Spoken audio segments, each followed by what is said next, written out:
বিশ্বনবীর স্ত্রী সাওদা এসে বলে, নবী, আমি আপনার কুমারী বউ আয়েশার ঘরে তরকারি নিয়ে গিয়েছিলাম, ঝোল নিয়ে গিয়েছিলাম। তরকারি দেওয়ার পরে আপনার স্ত্রী রেগে বলে, তরকারি দিলা কেন? আমি কি তরকারি রাঁধতে পারি না?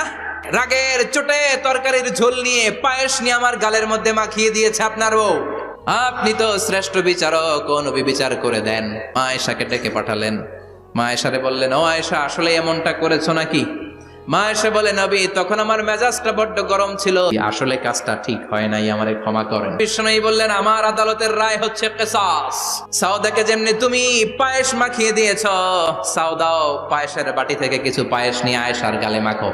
সাউদাও বিশ্বনবীর রায় অনুযায়ী বাটি থেকে পায়েসের ঝোল নিয়ে মা আয়েশার গালের মধ্যে মেখে দিলেন। মা আয়েশা কি আর করবেন, হেসে দিলেন। সাইয়েদাতুনা সাউদাও হাসলেন, বিশ্বনবীও হাসলেন। আরশের উপর থেকে খুশি হয়ে গেল কে? আল্লাহ।